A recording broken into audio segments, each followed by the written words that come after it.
as you seek to serve him through counseling. Apply to earn your master's in clinical mental health counseling at ciu.edu/apply.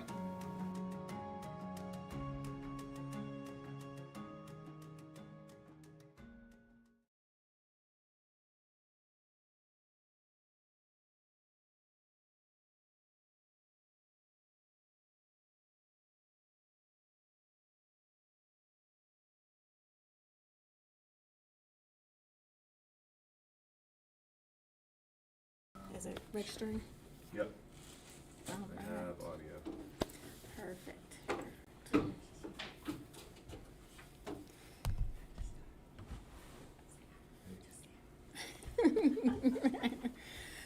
All right, well, good morning. Thank you all for coming in on a Friday morning and spending some time with me and talking about DBT. It's my preferred and favorite treatment modality, as many of you know. And so specifically talking about and applying this to working with clients who are in distress and mastering crisis. So the objectives we're going to cover today, I'm going to help you define crisis, but specifically from a lens of conceptualization from DBT. Right, there's lots of definitions on crisis. There's lots of ways we can look at crisis, but I want to give you kind of Marshall Linehan's formulation of that. And then we'll also talk about internal, external factors like environmental and emotional factors that can prompt or perpetuate a client's distress. And then kind of sprinkled throughout the training, we'll talk about different cases that are relevant to applying the different principles and strategies that we're going to cover today. All right. So what is a crisis? Like I said, there are many definitions. Any thoughts on, like, for you, how you think of defining a crisis?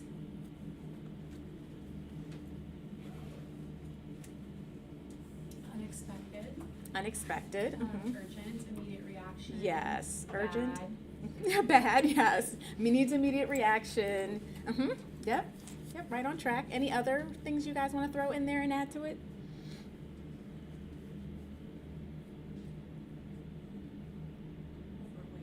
Overwhelming. Yes. Yeah. So Marshall Linehan defines crisis as a highly stressful situation with the potential for very negative outcomes. And the other part of that is that it's short term. So I think kind of that thought, like the immediate, instant, right now, needs urgency within a response or a desire or urge for urgency, if that works out, right? And then finally, a situation that creates intense pressure to have a quick resolution. So in thinking about, and we'll talk about clients' presentations when they're in distress, but when you hear or see these different elements of a crisis and how DBT looks at crisis, can you think of situations in your own life where you've had a short-term situation where it was a very stressful and there was a potential for a very negative outcome? I can think of times in my own life, right? We've all had crisis moments. We've all had those things, situations that come up unexpected, right? That lead to us having this intense pressure to find a quick resolution. So it's not just clients that we'll encounter that have these situations. We have them in our own lives, for sure, right? And so, excuse me, these crises can fall into kind of two categories. Situations that are causing a strong desire to engage in destructive behavior. And some examples of destructive behavior could be using drugs, lashing out in anger, self-harming, suicide, or doing something drastic like quitting a job. And that, to me, would also launch me into further crisis. But these are things that I've seen across the board with clients. I've had clients struggling with bipolar disorder that especially deal with that impulse control, and they have a situation emotionally, they get dysregulated, whatever it may be, and as a result, they want to make a knee-jerk response and reaction to it. So, for instance, I had a client who she had a situation on her job where she's working in a law office, and someone came in and kind of just cursed her out, she was like, I had nothing to do with the situation, I wasn't involved, but because I was the first person that this person came in contact with, I got the brunt of the frustration. And so she started having all this spiral of thinking of like, I don't deserve this. This shouldn't have happened. I should not be treated this way. I'm just trying to do my best. And so her immediate reaction was, I'm done with this. I'm going to quit my job. And so she called me up, and I was like, okay, let's work through this. Let's talk about this. It's like we talked about how emotionally intense that was for her, and then we talked about how quitting your job may not be the best solution in the moment, and how it's understandable that you don't want that experience again, but that may not be the best solution. So there was this urge in the moment to just quit her job, and so we had to kind of walk through that. So there's that potential for a destructive outcome where things could get worse as a result of whatever emotional dysregulation has happened. And then the other category is being at risk of not meeting a major demand that will have serious consequences if it goes unmet. So there could be a bill crisis, right? I've got to pay this bill. I've got to pay something and I don't have the money for it. Or there could be a situation where I've lost my job and now I don't know how I'm going to deal with or afford to live or care for my children, and the person goes into emotional dysregulation. I've had, adult clients come into my office, my children were taken away. You need to call DSS now. You need to tell them this, and I need you to do it right now. I need you to sign this paperwork, all these things. And they're like, I'm like, hold up, wait a minute. Like, let's work through the situation and tell me what happened, right? And there's moments of slowing them down, but that urgent need for something that is a demand in whatever circumstance or situation is happening, if they don't meet it, they don't meet that demand, there's going to be major consequences. And it's usually the consequences that creates a lot of that distress. So that would be, again, there's lots of different definitions, there's lots of different factors and ways we can think about crisis, but this would be the DBT kind of lens. And this is where we kind of set up for distress tolerance skills, which we'll go into a little bit later. But we want to help our clients regulate through this. It doesn't mean that the demand isn't urgent, but we've got to help them work through regulating because they can't meet the demand if they're dysregulated, right? So talking about distress. A state of distress is a painful emotional place caused by a crisis event. So individuals can feel that they are not able to cope or handle the situation that's kind of prompted that emotional dysregulation. So what would you think are some signs? If someone comes to you as a counselor, they're in distress, what would you notice about their behavior, what they're saying, what they're doing? That would let you know, like, yep, ding, ding, ding, this person is not doing okay. They are very much distressed. I don't know what to do. Mm-hmm. No answers. It's hopeless. Yeah, somewhat hopeless, kind of extreme language.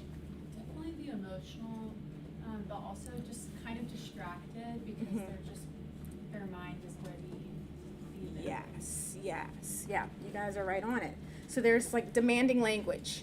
You need to do this. I must do this. This has to happen right away. I need this, right? Then there's tunnel vision. I think that's kind of what you're getting at, right? There's this kind of distraction or preoccupation with the situation. And so they're not going to necessarily be able to see all of the situations around it or even some positive things or strengths they have, resources that they have in order to meet the demand. There's just this, here's the problem and I need it fixed now, right? Crying. Well, kind of reasonable, right? But if someone is tearful, I mean, it could be tears of joy, but that is a very good indication that there is some sort of emotional intensity going on within the person, right? Panic attacks. I've had clients work themselves up into a panic attack in our lobby at the clinics I've been at, and I've had to pull them in and say, okay, let's calm down. And so, I mean, again, when there's an intense demand that if it goes unmet, there's going to be major consequences. Panic attack is not a far-fetched expectation of something that could kind of happen within the person that's dealing with the crisis. Disordered or pressured speech. And so the pressured speech, you know, we can see how that would show up. But what about disordered speech? What do you think about what that would look like from someone who's distressed?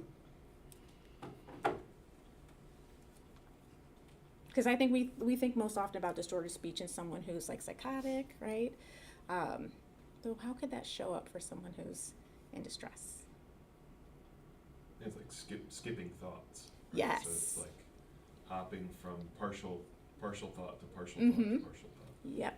Ding, ding, ding. Yes. So they may not finish what they're saying before they start in on something else because it enters their mind. Like, you know, they have those intrusive thoughts, demanding thoughts. And so they go from one thing to another thing without finishing the first thing. And so you're trying to gather information from them. Tell me what happened. And if they're jumping around, it's going to be really hard to piece together what they're saying. And so considering that is going to be important because as you're working the client into slowing down, the importance of that is that you're not going to be able to get a cohesive plan of action in place, and you need to consider what information is being left out, and you've got to seek for that information. So recognizing that they're pulling out things that are relevant to right now, but there might be information and facts about the situation that in the moment they don't think is relevant that you're going to have to pull out to help them work through that. Destructive behavior. What kind of destructive behavior might someone engage in if they're in crisis? Self-harm. Very much so. Other destructive behaviors. Trying to harm someone else. Yep. Oh yeah, especially if they determine this person is the reason why I'm in this state, right? Maybe I've had clients who have called me very upset. Some of you may have heard me tell the story before, but a client that I saw for a while, and then I stopped seeing her and moved to a different clinic. She called me in complete distress. She'd had a situation at home. She went to talk to her therapist about it, and she had slapped her child. And the child had lunged at her, and she slapped her child and pushed the child off of her. And so the therapist went, well, I'm going to have to call DSS. And she called me, you need to tell that person, da-da-da-da-da-da-da. She doesn't know me the way you know me. You need to go and explain this to her. And if she calls DSS, you need to let her know that she don't ever run into me. And I was like, are we making threats now? Okay. Like, I'm never seeing her again. And if I do, it's not going to be okay. It's not going to be pretty for her. And I was like, okay. So I don't know what exactly you're trying to say here. There might not be physical violence, but there is definitely the potential of her doing something that could be damaging, both to her and the therapist as well, right? And so she is saying this person is responsible for what is about to happen in my life. We're ignoring the fact of, okay, we need to figure out what happened at home that led to this behavior, and we need to consider that DSS is not necessarily going to come in and say, okay, people need to be separated. They might offer resources, but that's not information that, like, she's not, was considering. She was just considering, this happened, she didn't listen to me, I'm in trouble now, my life is going to be destroyed. It's like, well, there's other factors we need to consider, right? So there is very much a potential for destructive behavior. Like Deisha said, there's self-harm that they can engage in. Those who are in recovery may be at risk of falling back into substance use. There's just so many ways that it can lead to the situation becoming worse as a result of destructive behavior. So what about internal and external factors? What are the vulnerabilities for a person finding themselves in crisis? And of course, right, any of us on any given day, depending on what happens in life, could find ourselves in a crisis and very much distressed. But what would be, when you think about internal, think about emotional, think about psychological factors. What would be some internal factors that make someone more vulnerable to increased frequency of distress and being in a state of distress, or having frequent crises in their life? Lots of things that they can't control. Yeah. not having a whole lot of control of their environment. So that might be an external potential factor. So you mean like more anxiety or? Could be anxiety. Is it an internal one? Anxiety. Let's see. History of trauma. So a person, we know that trauma, part of what makes it traumatic is that we don't have much control over whatever the traumatic event is that's happening, right?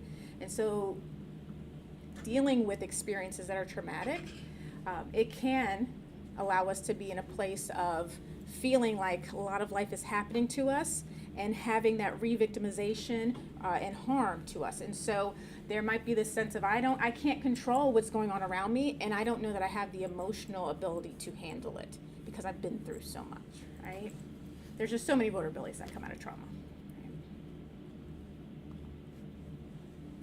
Impulsive behavioral patterns. Go back to bipolar. I think most of the examples I have are clients who had bipolar disorder because there's so much impulsivity around that disorder. Certainly other disorders for sure, but that's one where that impulsivity just kind of comes right through in their behavioral patterns.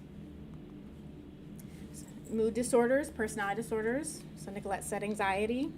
Someone who's dealing with a mental health disorder in general is probably going to make them more prone to getting into a distress state and kind of continuing that and perpetuating that internal process of distress.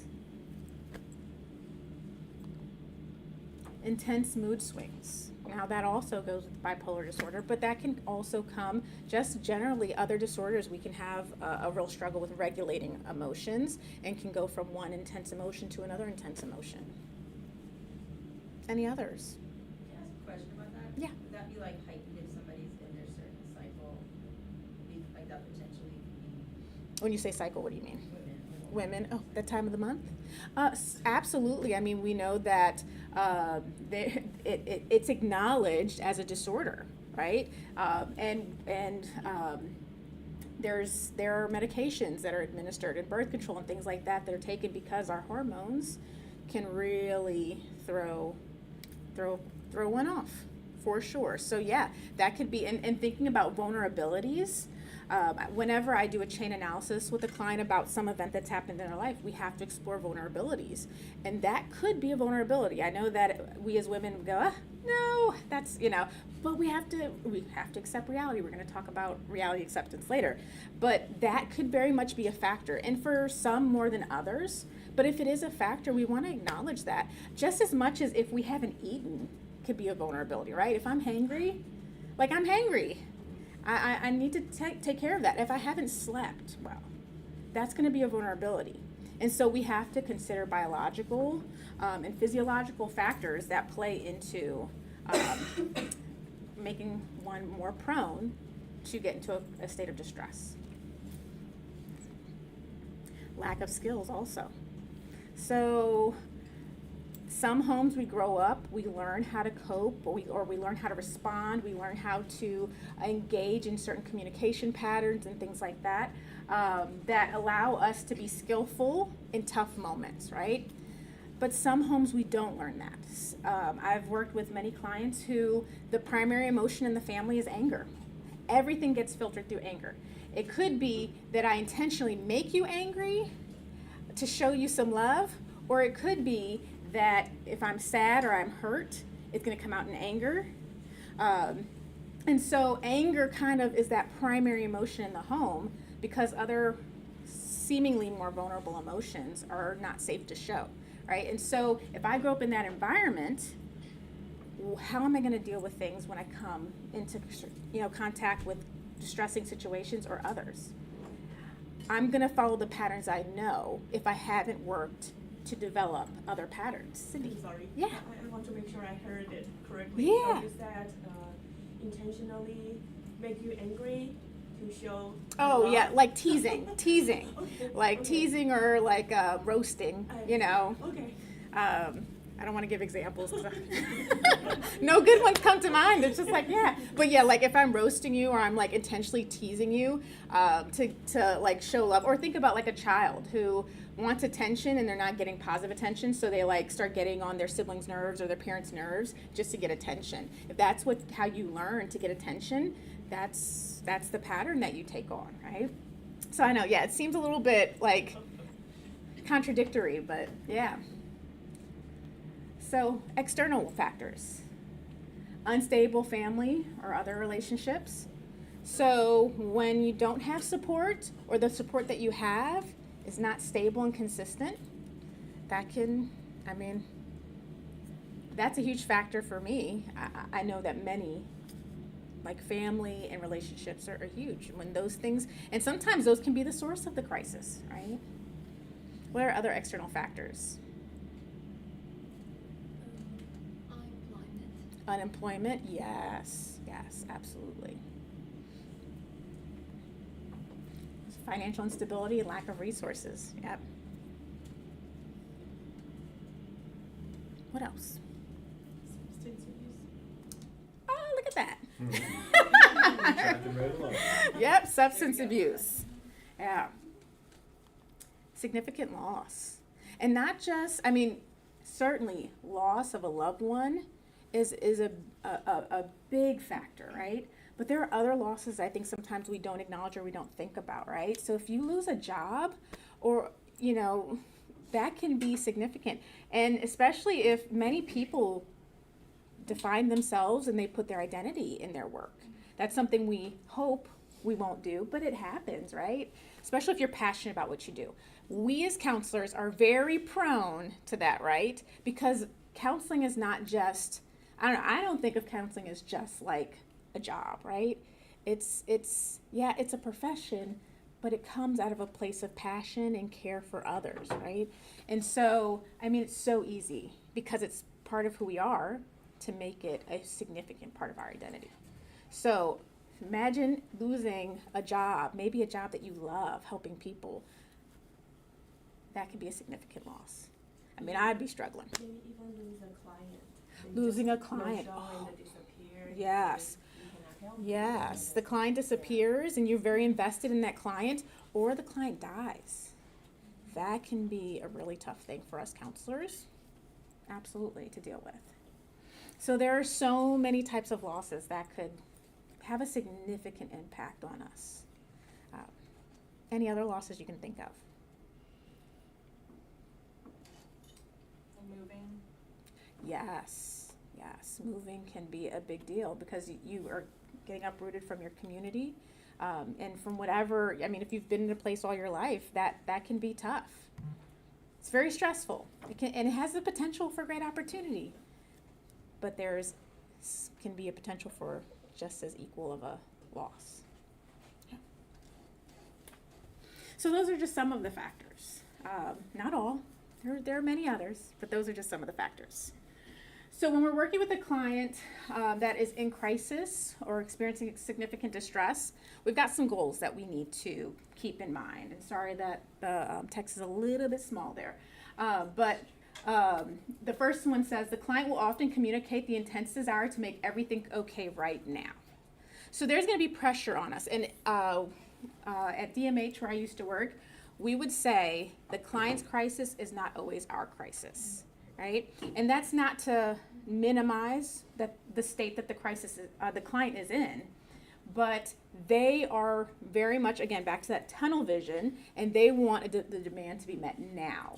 And we can recognize that a paperwork getting signed right now is not always a right now need, right? And so we could get lost in the demands of, you need to take this step and take this action, and we could lose sight of what's going on internally for the client, right?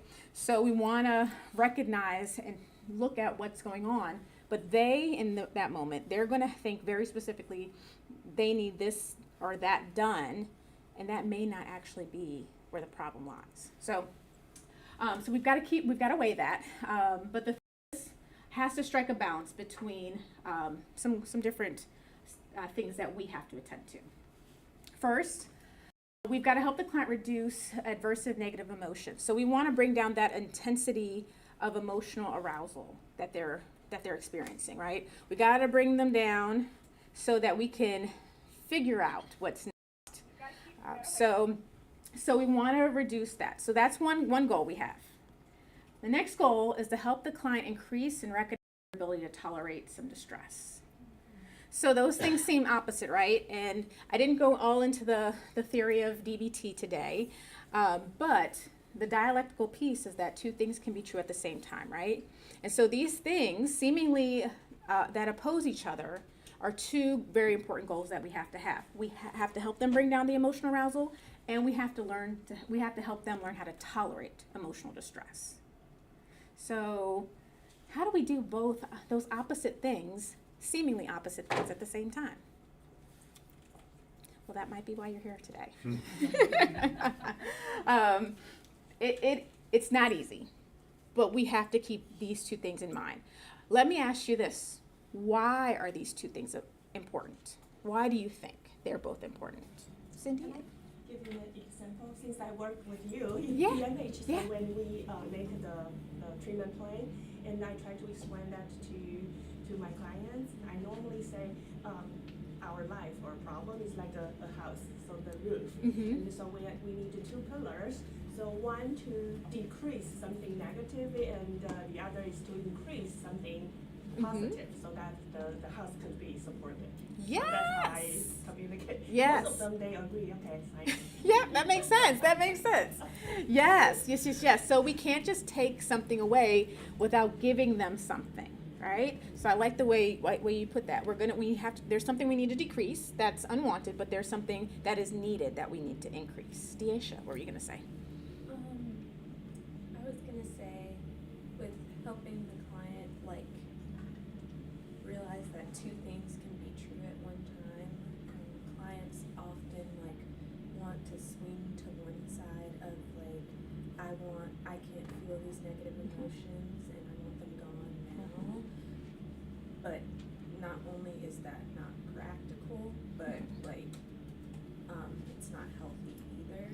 So I think helping them realize that those two things can be true at one time takes a lot of pressure off of them. Mm-hmm. And gives them, I guess, confidence to Mm-hmm. Yeah. do the work. Yeah. Right. Yeah. So, and I think about short-term versus long-term, right? So right now we're in distress. We have to deal with this short-term situation, but then I need to give you something so that you can work on the long-term, how you manage this, right? And so they can have confidence in understanding, we help them bring down the intensity of this, but they can learn how to manage this, and gives them that an ability to do that. So those are our goals. So keep that in mind as we go forward into the next couple slides. One, we've got to work on reducing that emotional arousal.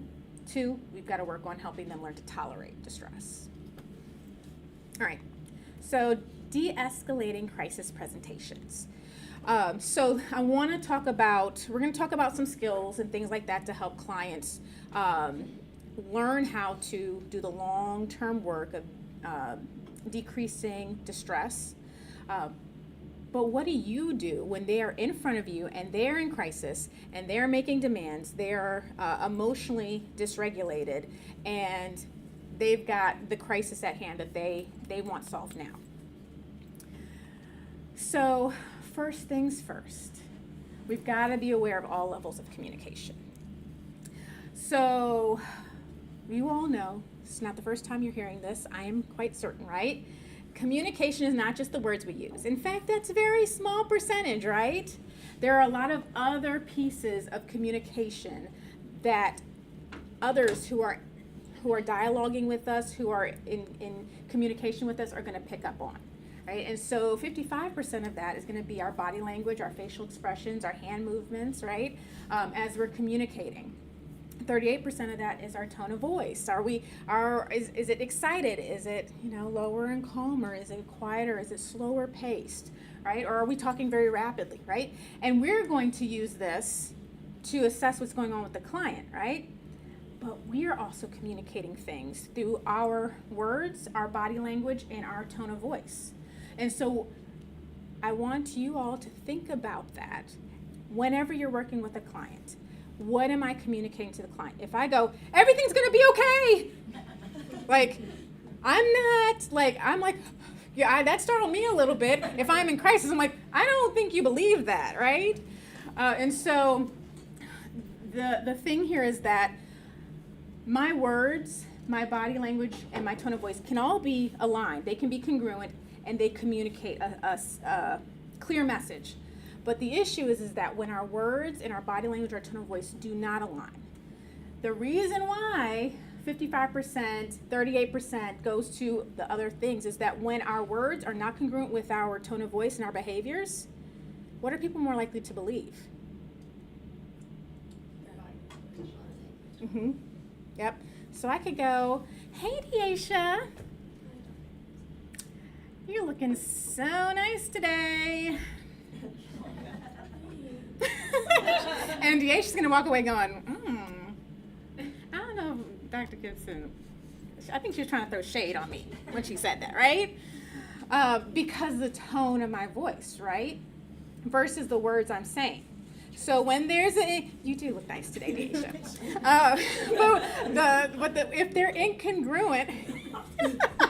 If they're incongruent, people are more likely to go with those nonverbal signals to pick up on trying to figure out the context of the words in what they were in which they were given. Yeah.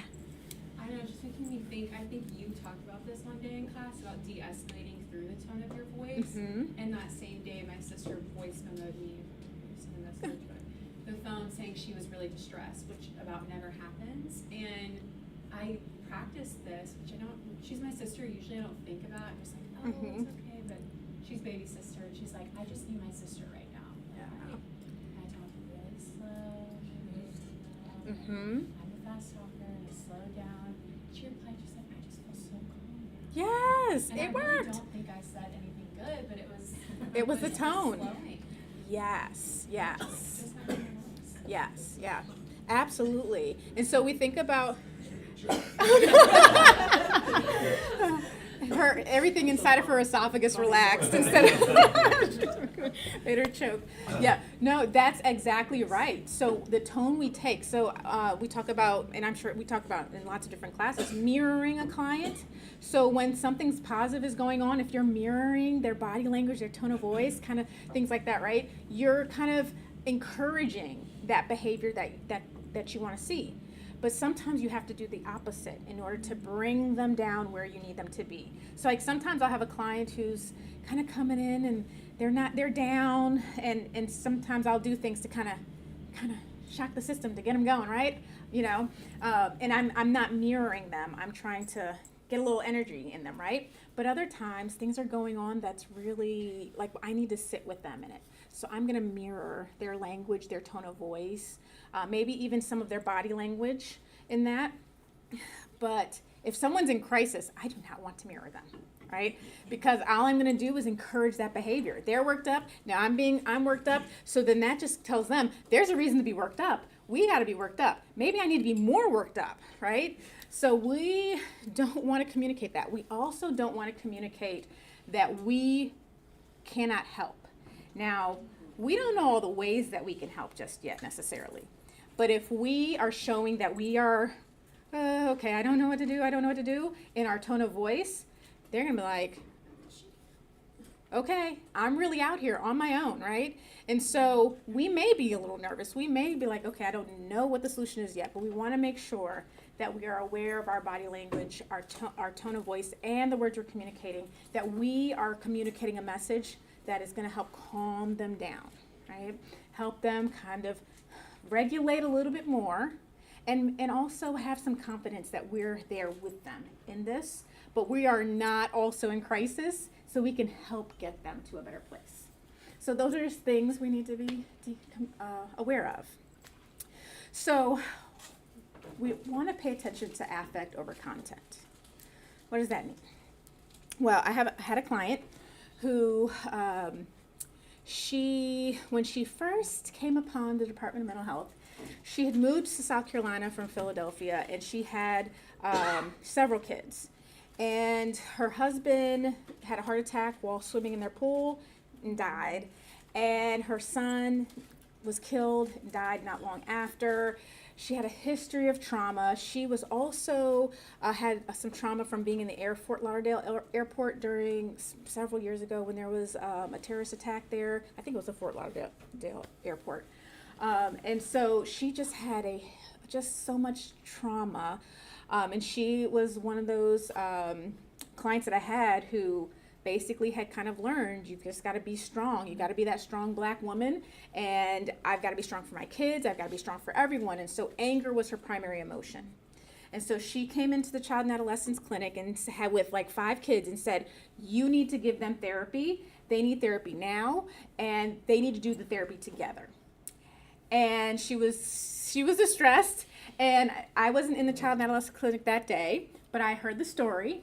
And basically they started talking to her about, well, we can't do that because here are all the reasons why we and you're not even, they all have to go through an intake and she's like, we need help now. I need you to help us now. And it did not go well. I think they considered banning her from the clinic. She made such an uproar in the clinic. And so what happened is that she came in emotionally distressed, said, I need this now. And what they focused on was content over affect. Instead of going, okay, what's going on? Like, what's happening, right? And it's so easy for us to do that, right? Because that's just, we're getting information. We're going, okay, wait a minute. I don't know that we can do that. We've got policies, we've got procedures. And so, it's so easy to do that, right? I talk about this with motivational interviewing. If a client goes into their psychiatrist's office and says, I need this pill now, and if you don't give it to me, I'm going to find it somewhere else. The psychiatrist's response most often is, well, that's illegal. You can't do that, and you're not going to dictate how I'm going to practice medicine, right? Okay, I understand that, right? But what if we asked, what is going on that this medication seems such an urgent need for you right now, right? Looking at the affect and not just the content of the demand that they're making. And so we want to pay attention to that because that's going to clue us in, right, to what's going on. So in a crisis, that is part of what we need to pay attention to. We want to identify the client's feelings. We need for them to identify it too. Help them clarify it. How are you feeling right now? Right now, I know that it seems like a lot is going on.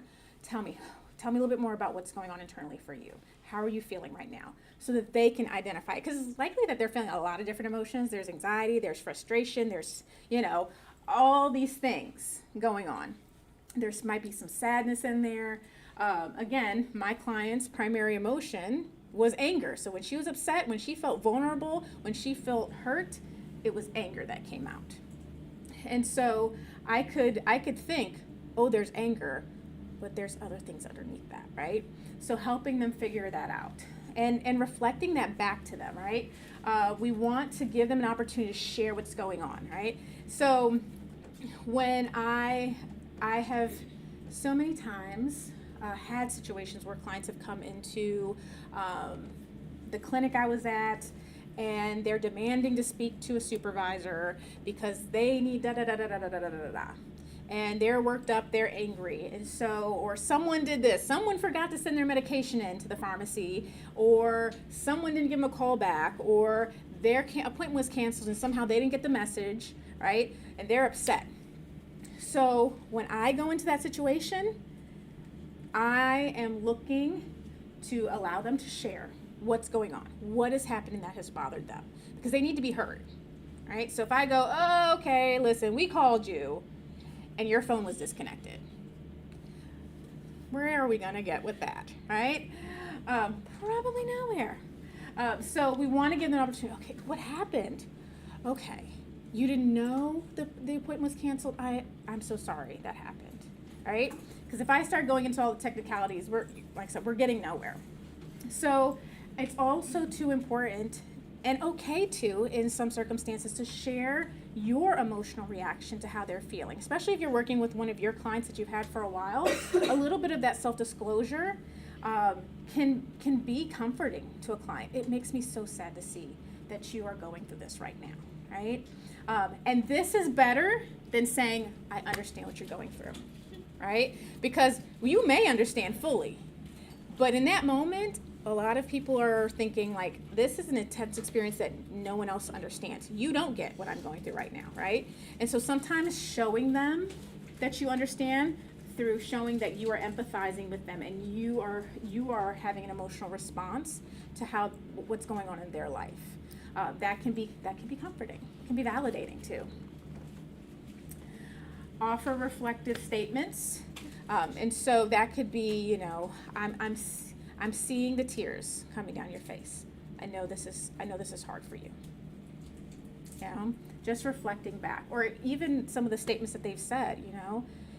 You didn't expect that to happen, right? That caught you off guard. It's really painful, right? Statements like that that just help them know that you're empathizing with them. Because when someone feels heard,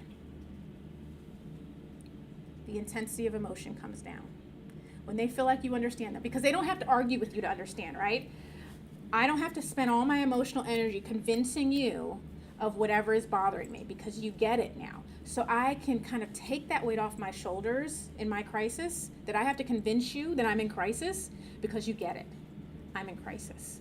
So now I don't have to fight for myself. I can just come down, because you hear me. So some other statements. The situation is very emotionally painful for you. You're frustrated because you felt that no one was listening to you. Statements like that, right? Simple things, simple statements, but those statements can have a big impact. Validation. We want to be careful not to jump into problem solving too soon. That could be our go-to, right? And that's what they are saying that they want, right? I need you to fix this problem. This needs to happen. We've got to do that. I've got to, figure this out and problem solve it. But if we jump into that too soon and they don't feel heard and validated, then that emotional arousal is still pretty high. And they haven't come down enough to even begin to work through problem solving, right?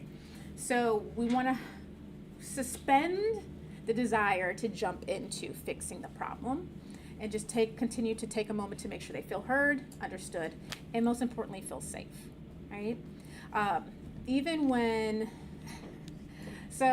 That same client, a lot of stories from this client in particular.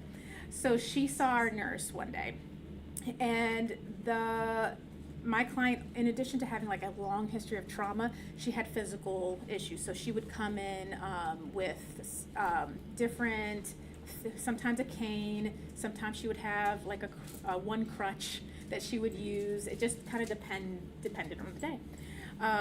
And so she needed an MRI for something. I'm not really sure. But she had some sort of piercings in her ears that she'd had for a really long time. And something had closed up over a piercing. So there was something inside of her ear, like a piece of metal inside of her ear.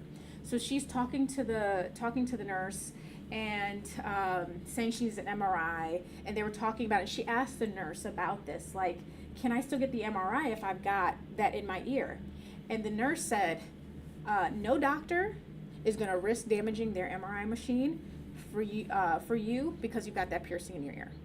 And so she was basically trying to communicate to the lady that you need to get that taken care of before you go for an MRI, because nobody's going to put you in that MRI. Now, as true as that may be, MRIs are very expensive equipment, right? That my client flipped on her, because what my client heard was that I am not worth anything, and that what you're saying is the MRI machine has more value than I do. So she flipped. She just flipped. She called that nurse everything but a child of God. And the nurse was like, I want this client removed from the clinic. So, and let me just be, that client, toughest exterior, cried in my office almost every time I saw her, because she was so wounded. And so very much true, and I share that. The tougher the walls, or the thicker the walls and the higher the walls, usually the deeper the hurt, right? And so She did not feel safe at all with that lady after that statement was made. The nurse didn't mean that. Like, probably wasn't like the most helpful thing to say, but she didn't mean that, right? But my client took it the way she took it. She flipped out, right? But the reason why the client would cry like a baby in my office every time she came in is because she felt safe. She couldn't do that anywhere else. She told me she cried in the shower and in my office. That was it. Yeah, generally. I don't want to make you back down, but I'm just wondering, have you had clients that are so fixated on the solutions they've fabricated that they won't budge, and in order to open up and even tell you what's going on? Mm-hmm. So in a crisis, when they're coming in for a crisis, they usually will, like they'll come back to it. So and if they don't, I'll make a statement like, I hear what you're saying, and we're gonna figure it out. But let's take a moment, right? Because we're not gonna be able to figure it out in this place that we're at right now.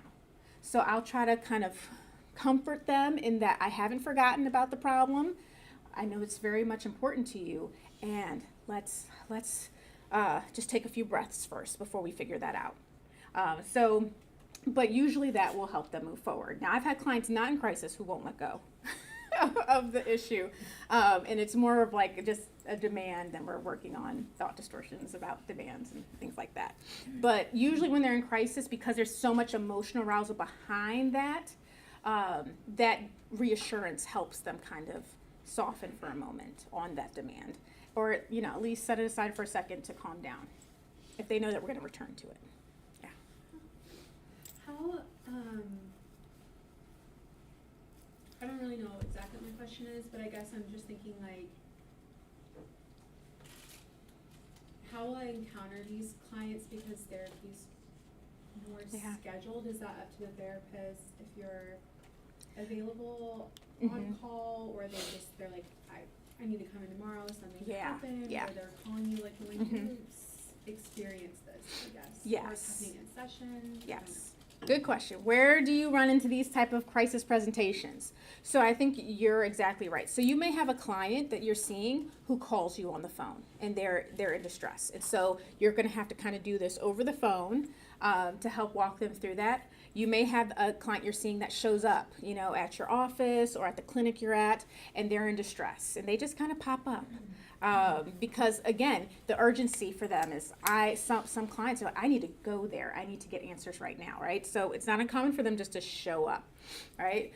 If you work in a crisis setting or do some sort of crisis work, you will, this could be your job. I did a crisis line, just phone crisis for about 3 years, and then that switched over to a new program where it was phone and in person. So sometimes I was de-escalating over the phone, and other times I was going out into the community to help de-escalate. And so if you do some crisis work, I recommend it. It's fun. Get a little bit of adrenaline, and you get to handle the situation, and then Hopefully, yes. But, with DMH, law enforcement's always there. So if something goes wrong, you got backup. But I recommend doing some sort of crisis work, even like a crisis call or crisis line. I know we have the 988, and there's ways to volunteer and do things like that. So I recommend it, getting that experience, because it really helps you. You might be nervous about what to do and say, but after that nervousness will wear down over time when you kind of with exposure to it. So yeah, and you may have, if you're working in a group practice or a clinic where there's multiple therapists, the person's therapist might be gone, and the client shows up because they need to see someone, and tag you're it, right? So these can come to you in a lot of different ways. But I don't know, Dr. Matthew, Dr. Scott, clients in crisis, whatever setting you work in, it happens, right? Does it ever happen where you're just out and about in the community and you have to step in? That's a fast answer. Yeah, it can. I'm a counselor, and then insert yourself? What do you mean?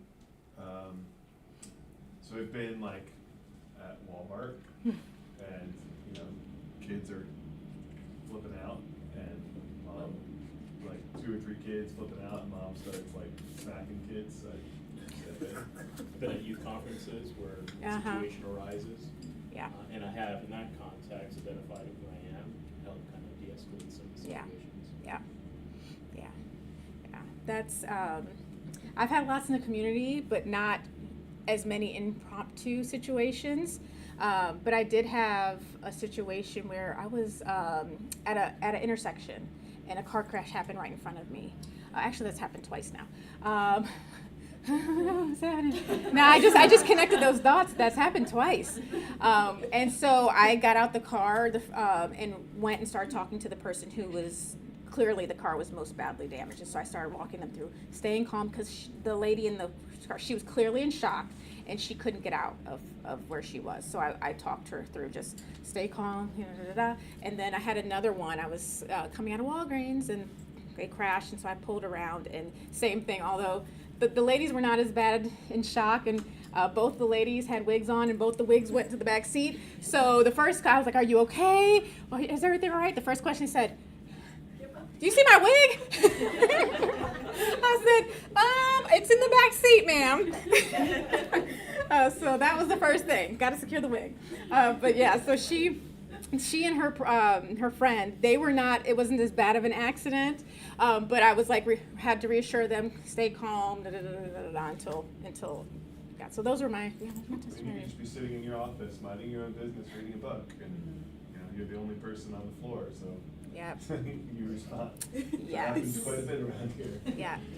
Yeah. Especially around exam time. Yeah. Both being the only person on the floor and something happens. Yep. Yep. Absolutely. Absolutely. So, yeah, it happens, right? And yeah, when people know you're a counselor too, like, you're at church, right? And something happens. Let's go grab Jana Lee. I'm sure that's a very likely possibility, right? So that's what could happen. So there are different levels of validation, and I'm not going to spend too much time on this, but I just want to give you an overview of this. And for those of you who are coming to internship, we'll talk more about it. For those of you who are not coming to internship, we can talk more about it another time. But it's good just to know. So the first one is staying awake and having unbiased listening and observing. Staying awake. It's just, I'm making eye contact with you, very basic. You have my attention, right? And I am listening and I'm observing.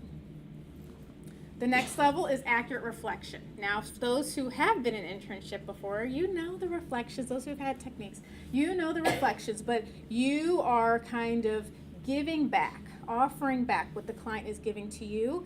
And you might be using some different language, but essentially you're checking in to make sure that you accurately understand what the client has shared with you, right? And so that accuracy, when you get that right, it's validating. It's validating that they know that you understand them. They know that you hear them, right? So that would be that next level. Next level is articulating the universalized emotions, thoughts, and beliefs. So this would be reflecting emotions. Reflecting maybe sometimes between the lines of what they're saying. So if a client says, I didn't know what to do. I was just like, I don't know what even happened. Like, it was really shocking for you, right? They didn't tell me it was shocking, but I'm reading through the lines, right? And reflecting that back. Or just reflecting emotions. Just reflecting, like, it's distressing to be in that place right now.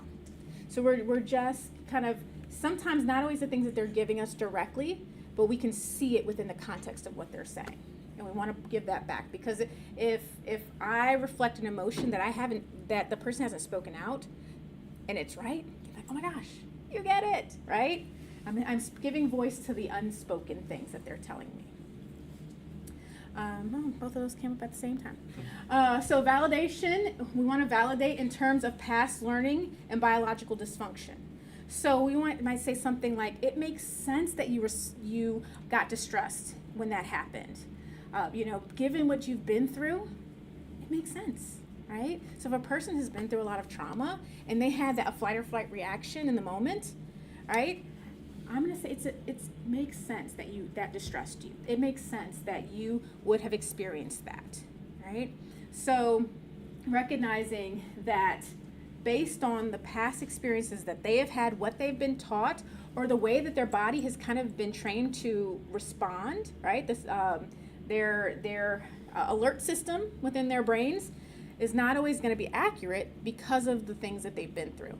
So it makes sense that you reacted that way. It makes sense that triggered an emotion in you.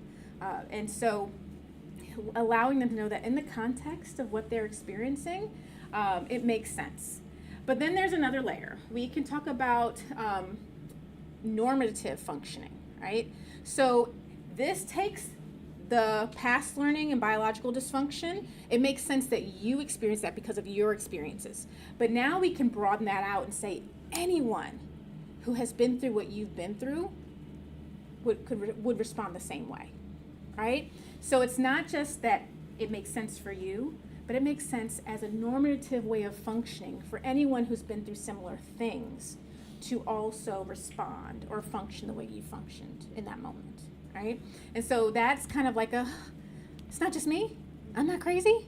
No, like you're a human being, you're having a human reaction that's based on your experiences, and anyone else in your shoes would probably have a very similar reaction, right?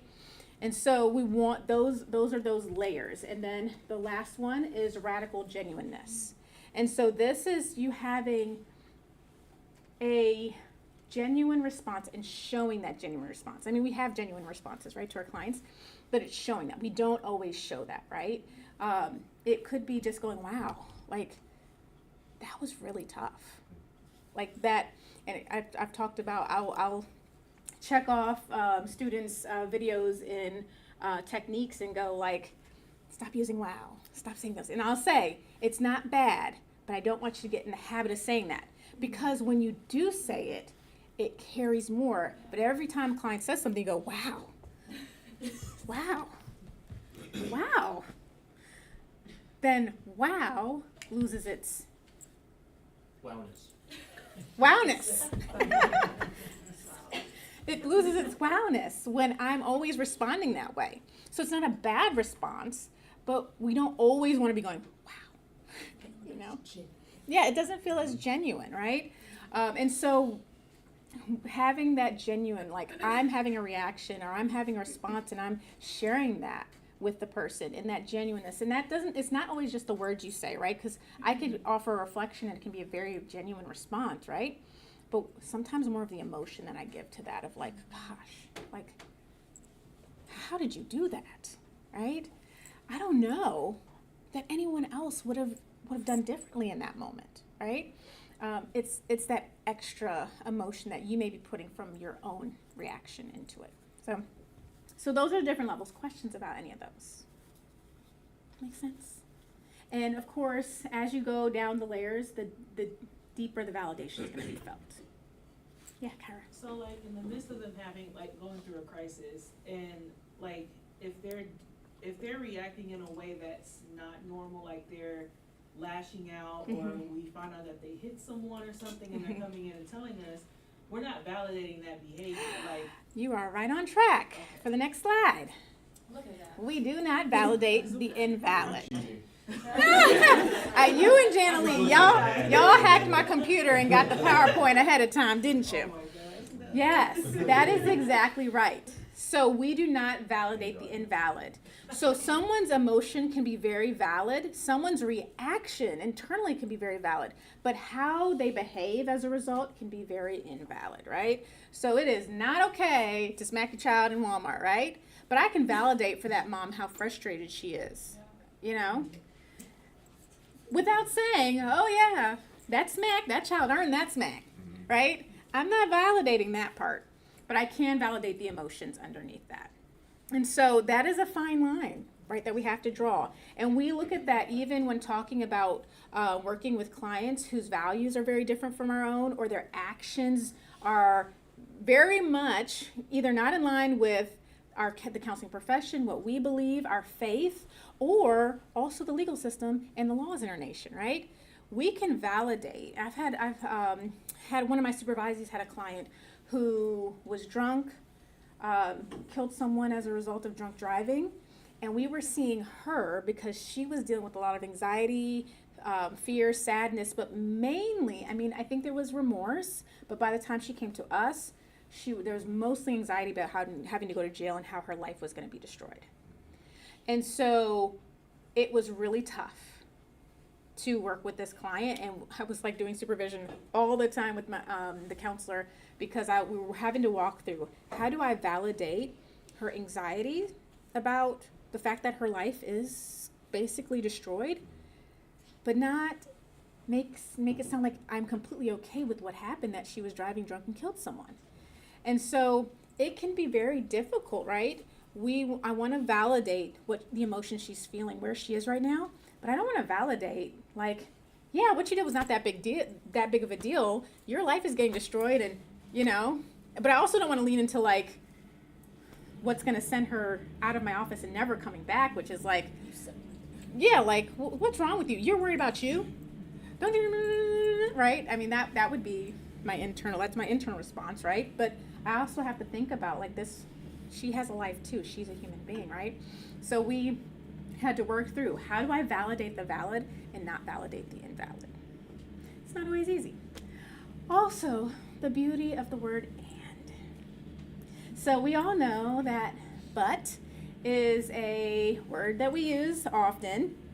However, when someone uses a but, often it invalidates what was said before. And I don't think that it's always the intention that that's what we're doing in our communication. That's what happens. Yeah. So when we use and it's not however is a fancier way of saying but. But we're going to use the word but. It's going to happen. And now I'm going to be like hyper noticing all the times I say but in the rest of this. But, there you go. It's a word we're going to use. So you can't replace it all the time. It is necessary in our language, right? And we want to start using and more. So Deisha must have the presentation too. She got my presentation notes, right? So and it goes back to the dialectic. Two things, sometimes seemingly opposing, can be true at the same time. So I'm trying to see if I'm jumping into an example that I'm going to give you in a minute. But we can say to someone, it's very understandable what you're going through, and right now we need to focus on something else. Right? But if I say it's very understandable what you're going through, but I'm going to need you to pay attention. No, I could say the exact same thing. It's very understandable what you're going through, but we need to focus on something else. It's a small change, just a small change. And it's very helpful. So consider that. Don't start getting policing all of your butts. Just consider, That'd be a good t-shirt. Yeah, don't start policing your butts. It would be a good t-shirt. Just start considering ways that you can bring and into the conversation. Okay? So when it is time to problem solve, we want to focus on a very specific time period. Usually it's between the time they're seeing us now and their last session. But let me these are little statements up here. I don't always read them, but I think I want to read this one. In a state of high emotional arousal, an individual can often lose track of the immediate events that prompted the emotional arousal. So it goes back to disordered speech, right? They're all over the place, and they're pulling things, and they say one thing, and it reminds me of another thing, and they come over here, and they don't finish their first sentence before they start the second sentence of telling you all the things that they believe is relevant to the situation. So we've got to help them focus. When we start problem solving, we need to understand the series of events. But they might start telling you things that are not really relevant to the situation. They might start the story with, and I was driving home from school, and I stopped at the gas station, and then I got a call from my aunt, and I told her that da-da-da-da-da-da-da, and then I hung up, and then I got the call from my mom, right? And then, well, the conversation with the aunt may not be that relevant. Stopping at the gas station may not be that relevant. But they're telling you all these pieces, right? Or they may think something's very relevant and it may not be that relevant. Or they might be like, yeah, and they said this to me. And you know what? 2 years ago, they said the same thing to my cousin. Well, thank you for sharing that, but we're not working on what's happening with the cousin, right? Now, you may find something relevant in that later, but for now, we need to focus on what just happened, right? Because there can be lots of relevant history. How can we problem solve what just happened, right? We want to look at what are the key precipitating events for the crisis. So while the aunt may have said something to you that they said to your cousin 2 years ago, the real crisis is that when your mom called, she told you that your dad is in the hospital. That may be the real crisis. So while you might have been frustrated about what your aunt said on the phone right before your mom called, that may not really be part of what precipitated the crisis, right? So we've got to help them piece together. And sometimes also thinking back to that disordered speech, sometimes you might have to stop them and say, hold up, let's go back to what you said a minute ago, and help them pick back up on the train of thought, right? And most clients are not, well, when they're in crisis, I haven't had many go like argue back with me about like, why are you stopping me? I'm telling you something important, because they're all over the place. Now, maybe they might, and you just explain, well, you were getting to something really important there, and I really want to hear what that is, and we'll come back to that, right? So that they're not feeling like you're not listening. But most often, because there's so much, they may not even remember what they were about to tell you when you stop them to go back to what they just told you. But you got to piece together what's happening. And so that's to get kind of that linear chain of events, right? So we've got to kind of slow them down. We've got to rein them in. We've got to say, okay, wait a minute, tell me this, tell me that. Now, if we've gotten them calm at this point, this should be easier to do. But also just consider that as they're telling you, they might start jumping around again, right? And so you might have to stop and go back to what you did to help bring them down. Okay, how are you feeling now? I'm seeing a change in your body language. I'm seeing a change. Are you okay? All right, let's take a moment. Let's take a moment before you share that detail with me, all right? And get them calm again, and then jump back into, or I need you to share with me some more information. Do you feel like you're okay? You're ready to do that? And so helping them. So you might be going in and out of helping de-escalate and then getting more information, helping de-escalate and getting more information. It just depends. Then you want to formulate and summarize the problem. So once you think you've got a good idea of what that problem is, you want to give it back to them. Okay, so this is what happened. So you found out your dad's in the hospital. You immediately started jumping to conclusions about what happened, and you thought you were going to lose your dad. The phone got cut off and you didn't get to hear the last part of it. So before mom, you could get back on the phone with mom, you were losing it, right? Or whatever might be happening. We're just gonna, okay. And so your fear was that you were gonna lose your dad. Is that right? Or am I missing anything, right? So you wanna make sure that you're getting whatever that is. So for that client, when I sat down and talked with her, it took me a while. Like, she didn't just come out and say, well, I got angry at the nurse because she made me feel like I didn't matter. Like that's not, like, that's admitting vulnerability, and my client was not at a place to do that. So I had to talk with her, and I had to get some information out of her.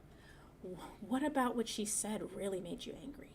Well, when she said this, and so I had to think about that a little bit and ask some more questions. Well, why that? Well, she said, well, I really need, I've got a major medical issue. And then she went into how she's seen several doctors, and the doctors haven't believed her because of this or that she's really injured, because she's from Philly, had those long nails. When I grew up in New Jersey, I used to see the women with the long nails. I don't see it as much in the South. Actually, I haven't seen it hardly at all. She's the only one I've seen in the South. But in New Jersey, I would see women walking around with these long nails. And so she had one hand she had to cut down. She just couldn't function that way. But when I first met her, she had both really long nails. And so because she had the really long nails, and they were always done, right? Very colorfully and elaborately. I don't know what the New York, New Jersey culture there, Philly culture, but always very bright and colored. And so and the way she presented, doctors were just pointing out all these things about how if you really are, injured, how do you function with those nails? Like, she's been asked that question many times, and so don't ask her that question. She would not respond well. And so she started telling me these stories. And through her telling me the story, I was like, oh, that's it. It wasn't just about the lady talking about the machine. It was about feeling like she didn't matter, right? And so I had to also get that as part of the problem. Now, I didn't say that to her. I was like, oh, you're feeling da-da-da-da-da-da-da. Not right away.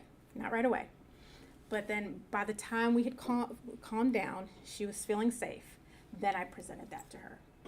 And I can't remember the exact language I used, but I think I said something like, that made you feel like the nurse didn't care about you. She's like, yeah, she didn't care about me. And so we were able to have the conversation, but we were able to agree on what the problem was from that experience that got her very upset. And that actually took a few sessions. She wasn't as emotionally aroused until we started talking about it. Then she got very angry. She used a lot of colorful language. She used in general a lot of colorful language. She was a fun one. But it took us a little bit of time. But I was able in that moment when it happened to bring down the arousal. But over time we had to unfold what it was. Part of helping to work on distress, and emotional regulation over time. So problem solving. If the client is able, you want to help them generate solutions and alternative responses. So when someone is emotionally at a high place of arousal, it is very hard for them to problem solve. They cannot always think clearly. So if you've got someone on the phone in crisis, you may be dealing with kind of having to do all of this in a very short period of time. Sometimes it can happen across sessions where the crisis happens, you de-escalate, and we work on a very short-term solution, and then you come back and we problem solve long-term, right? But sometimes you have them on the phone and they're in crisis, and you've got to kind of do all of this in one setting. So they may be very highly emotionally aroused. They may not be as emotionally aroused. So you've got to kind of work with them. If they're able to generate problem-solving solutions, you want them to do it, because you don't want them to be dependent on you to solve the problems when they're in crisis. But if they are not able to do it, if you ask them, okay, what is something that you can do to help you get through today, finish work, right? Maybe they're in crisis on their job and they call you. What are some things you can do to make it through work today till 5 o'clock, and you can go home after that? And I can do. Okay, good. I like that. And then what about when you get home? What are some ways that you can take care of yourself when you get home, right? So having them identify some things, and don't just go, they go, I don't know, okay? All right, let's think for a moment. And if they still don't know, you want to go ahead and start giving them some directives. And it is okay to be more directive when they are in a higher emotional arousal, because there's so much going on. Sometimes clear directions are what they need. If you're like, well, maybe you could, other times, that is very, very appropriate. Saying, well, maybe you could, when there is emotional distress or a crisis situation, it's just not going to be as helpful. And they more than likely want you to give them something direct, right? So give some direct suggestions. When you get off the phone, I want you to go into the kitchen, grab some ice cubes, put them in a cup, and I want you to go into your office and I want you to hold the ice cube in your hand. All right? If they need something to kind of shock the system. All right? So I'm going to give very specific directions. I want you to do that until you feel like you're a little bit more regulated, your thoughts are not all over the place, and I want you to do some deep breathing. After you do the deep breathing, then if you need something else, here's something else you can do. But at that point, what are you going to do next? You're going to kind of stay to yourself the rest of the day. You're going to finish out your tasks, and then you're going to leave for the rest of the day, right? And if you run into an issue, who's someone in your office or someone that's safe for you, a family member that you can call just to have a moment to feel safe, right? And then when you get home, what are you going to do? If they don't have anything, well, you're going to do da-da-da-da-da-da, right? So you want to give very specific directions. Offer solutions based on skills that they know. So now is not the time to teach them a complicated new skill. All right, let me walk you through progressive muscle relaxation, right? If they don't know that, that's not a skill that they've ever learned. They've never tried it with you in the office. Now is not the time to teach them, right?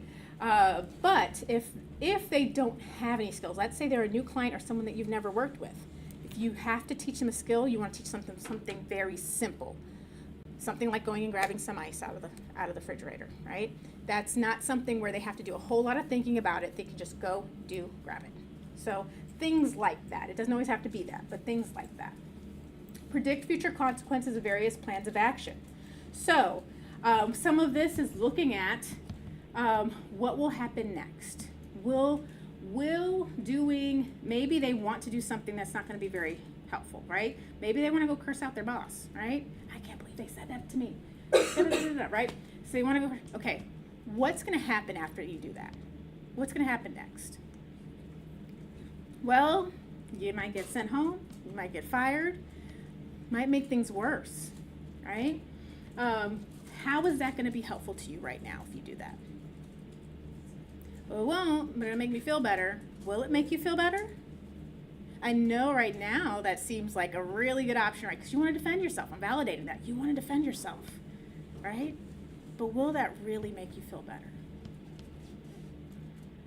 Probably not, right? Because if you're like most people, you might feel a little bit of guilt now after, right?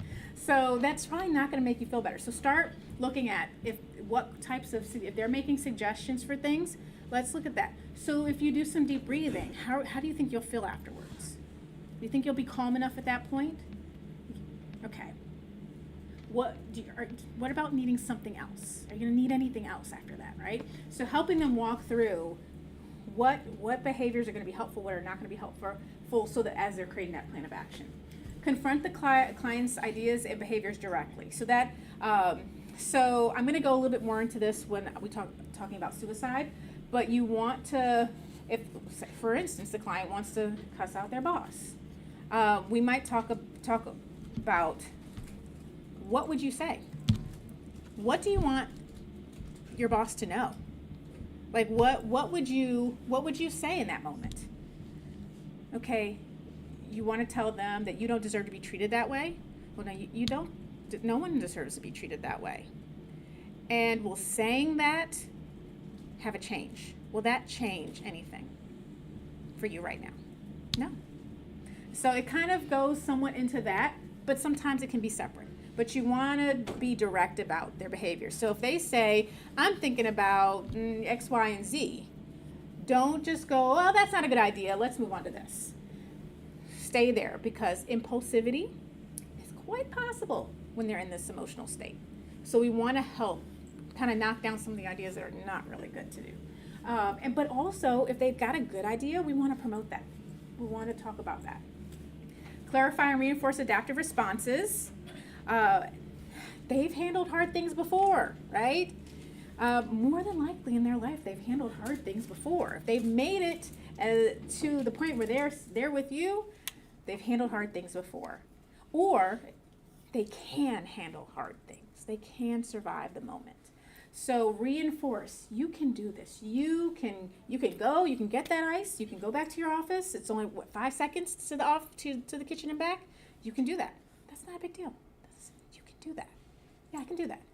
I can do that. Right? Helping and you're gonna feel better. That's gonna be more helpful to you right now to help you calm down. So right now, all the emotions have you all over the place. So we want to bring you back to yourself, right? So helping them, okay, I need to bring myself back to me so I don't do something that's outside of my character, right? Identify factors that interfere with productive plans of action. Now, this seems like something that you might want to skip over, right? Might want to just hop over looking at things that could get in the way. But when you do that, you be increasing the chance of things not going well and them going, see, this doesn't work anyway, right? And so we want to make sure that we are setting them up for the best possible success. So I might ask them, what could get in the way of you getting to the kitchen and getting that ice? Well, somebody could stop me on the way. What will you do if somebody stops you on the way to the kitchen? I'll say, da, da, da, da, da, right? So we're helping them prepare. So what if somebody comes up to you and goes, I can't believe what the boss said to you, da, da, da, da, da, da. How are you going to respond? Because you could get escalated, or you could say, something else, so you can get, so help them plan. What else could get in the way? So maybe we make a plan for their evening. You're going to go home, you're going to do this, you're going to do that. What could get in the way of that? And start problem solving for that. Because we need to anticipate that something is going to happen that interferes with that plan of action and start problem solving for it. Kara. So within this interaction, is it more like we're modeling like emotional regulation? We are. Sense? Mm-hmm. Yep. And we're helping them start to think through ways of planning and problem solving themselves, because we want to help them do this. And so if I can get them thinking and generating ideas about what could get in the way, then they can start doing that on their own over time, right? Anticipating barriers to carrying out a plan of action or achieving a goal. All right, so we want to validate. And here comes in that part of balancing the two, emphasizing the necessity for tolerating negative emotions. So we're validating how they're feeling. And so that we might need to use statements once they're calm. We might need to use some statements like, if I could take away your pain, I would. But sometimes pain is unavoidable and must be accepted until things change, right? So I would love for you not to go through this, and things are going to happen. And until the situation can change, you've got to be able to make it through this, right? I'm sorry for the pain that you're in, and for the moment, you have to tolerate it. Going through the pain is the only way out, right? Think about grief with that, right? You might want to avoid thinking about that loss, but it doesn't make the pain disappear. Usually it's waiting somewhere for you, and many, it's gonna pop up when you least expect it if you just kind of avoid it, right? So we don't want them to avoid. We want them to work on being able to tolerate that uncomfortability and go through it, right? And so I usually bring this language in as I'm transitioning from de-escalating them into parts of the problem solving and building skills piece. So somewhere in there, because I don't want to make these statements when they're too high of an emotional arousal, because one, they're probably not going to hear it, but also like they may only hear the part that they don't like in that. So I want to wait till they're coming down a little bit, and as we're getting ready to problem solve, I may make some statements like this, and I may say it again at the end. So helping them just recognize we're going to problem solve this, right? We're going to work on this together. I am sorry you're going through this, and you're going to have to tolerate some discomfort through this process. Right? So final steps would be to obtain a commitment to the plan. So we've got a plan in place. Review the plan. Can you do it? Are you going to do this? Yes, I'm going to do it. Are you sure you're going to do it? Anything you need to change about the plan? No, I'm going to do the plan. When are you going to do the plan? All right? When are you going to do it? When you get home, all right? And so we also want to anticipate recurrence of crisis responses. So we also may want to, what are you going to do if when you get home, something happens and you go into crisis again? What are you going to do, right?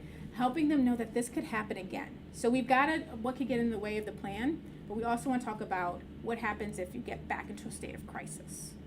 Because at that point, again, their problem solving is going to go out of their head, and they're not going to be able to do that so well, thinking through that. So we need to help them kind of think through it ahead of time. And then assess for suicide potential. So, looking at this, so if a client says that as a result of what's going on, they're feeling suicidal, we want to make sure that they understand that the way DBT looks at that is they're looking for solutions, right, to a very distressing and painful situation. Sometimes we want to just go to assume things about maybe it's a cop-out, or they just want to give up, or things like that. No, it's their way of problem solving. I can't figure out any other solution, and this is so unbearable that the best solution I have now is just to be dead. And so we want to acknowledge that this is so unbearable that it's put them in a place where they're considering death. But we're not going to stop there.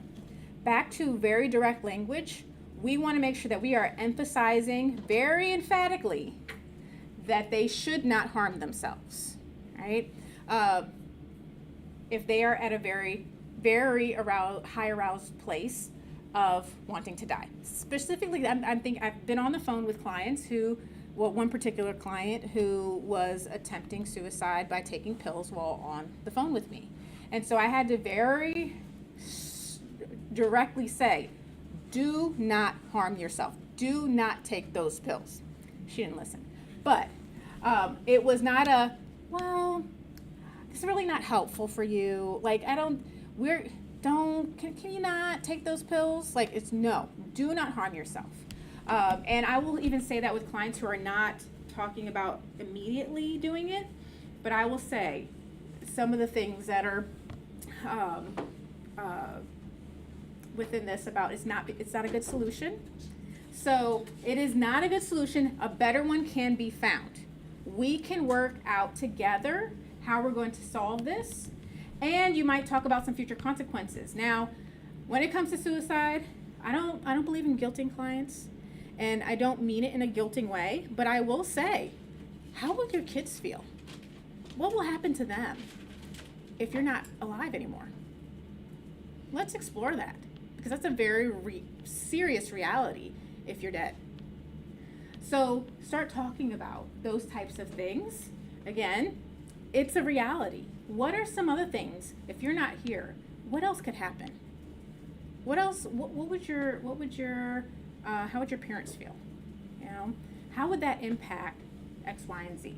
You know, let's look at the consequences of this action, because then I'm going to say on the other side, but if you stay alive a little bit longer and we figure out a solution to this, what do you think could be on the other side of that?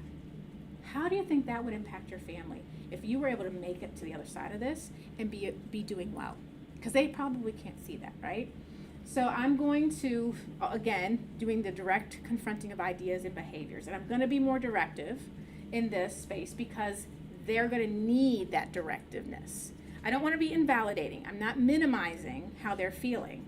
And again, there's that tunnel vision. This is my problem. I have no solutions for it. It's unbearable. Death is probably the best answer. Yeah, April. This is just a side note, but I've noticed that when working with suicidal clients, sometimes they don't actually want to die.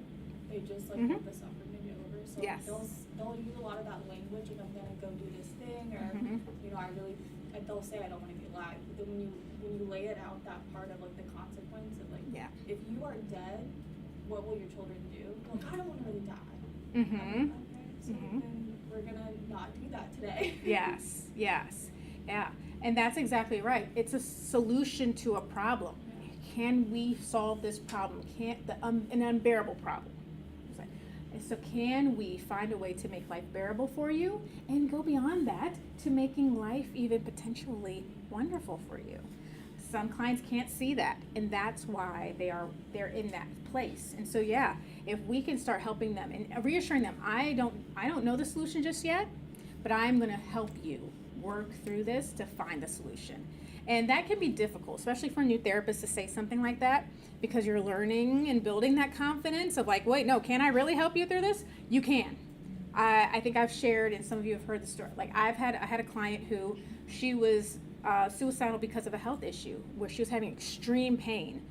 I had no clue how this pain was going to be relieved. Did not know. I was just hoping Jesus would do a miracle, right? And he did. because there was a solution that was found. I didn't know when it was coming. I didn't know where it was coming from, but a solution was found. But I just kept saying, you've got to stay alive long enough for the doctors to figure it out. And she did. And she got better. So I was like, thank you, Jesus. But even if that wasn't the case, I still need her to stick around long enough, because when you are dead, there is no more hope for her life getting better, because you aren't here anymore, right? And so we want to generate hopeful statements and reinforce, you have been through tough things before. You have made it to this point here. I need you to keep going a little bit longer. We're going to figure this out, right?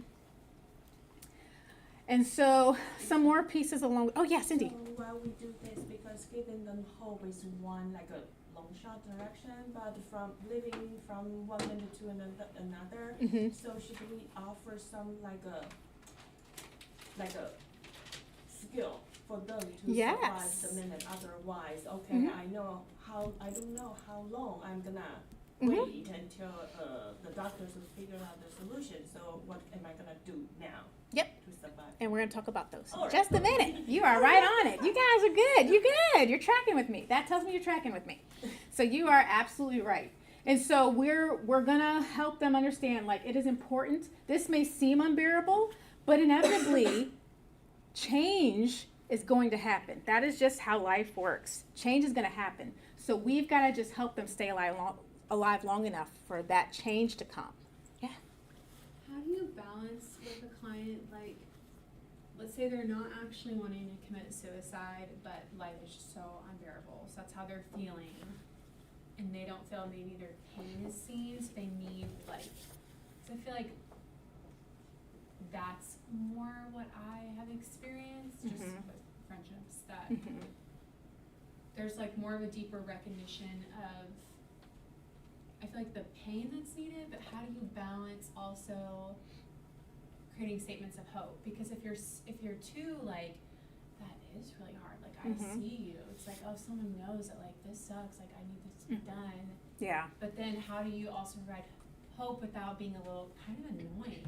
Yeah. It's like, do you see me? I don't know. Yeah. Maybe Well, everything you just said. Yep, everything that went before this applies. That we want to validate, but then when we move into problem solving, we have to be very directive with them. And so this would be the problem solving piece of how you want to direct a client if the problem is that they're suicidal. But you want to do all the validating pieces that go before. You want to listen. You want to make sure, you want to reflect back. You want to make sure that they're heard.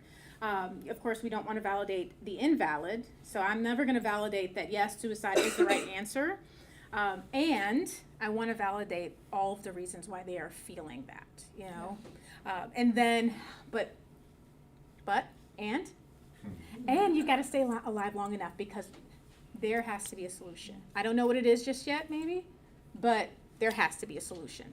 So while there's that organization that says, while I breathe, I hope, right? And so if you're breathing, if you're alive, there's hope, right? And so we want to make statements like that and help them get into that mindset. It's tempting to leave that It's our state motto. Oh, yeah. Which, It's just on license plates. yeah. Yep. It's pretty cool.